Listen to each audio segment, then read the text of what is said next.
Indeed we are. Thank you very much, Mel. Good morning, Richard. How are you, sir? Good. That could be a radio morning show. Roger and Richard in the morning. You know, if this whole BT thing doesn't work out, Raj, maybe we can make that happen. What are you telling me? Should I get my resume out right now? No. I don't know anything you don't, Roger. I'm just saying. It could make a great morning show title. Roger and Richard in the morning, there you everybody. Go. The Morning Zoo. Playing with the plotters that matter. Okay, we digress.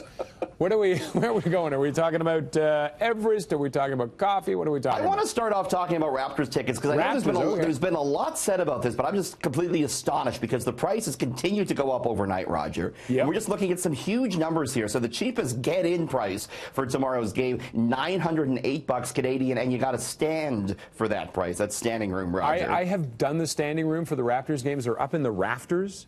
It's not bad, though, right? No, they're really hot, and I wouldn't. Maybe to go see this game, but I wouldn't spend $900. Can you bring your own lawn chair? I wonder. I don't think so. Well, then you can sit and you can look at the rafters because you can't see down over everyone else. You got to stand to be able to see. I would never do them. $1,500 for the cheapest lower bowl, a little over $30,000 for the cheapest courtside. And Roger, people are paying this. A fan shelled out $76,000+ for 2 courtside seats yesterday. Should also mention the Raptors indicated as underdogs in Vegas right now. They're favoring Golden State to take the championship. Not that surprising, right? It's first time to the dance for the Raps.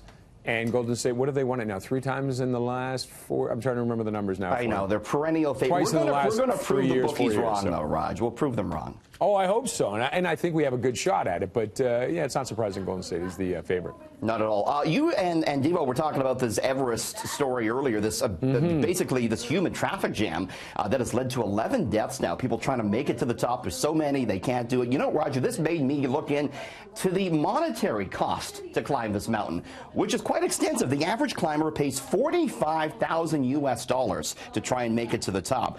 Just the basic gear alone costs $2,000. Most, though, need a supported climb, and that means transportation from Kathmandu. It means the food, the Sherpas, the oxygen. That ranges anywhere from $28,000 to $85,000, all for a chance to get stuck at the top. A chance to die. Like, I mean, I think your odds of dying climbing Everest are astronomically high.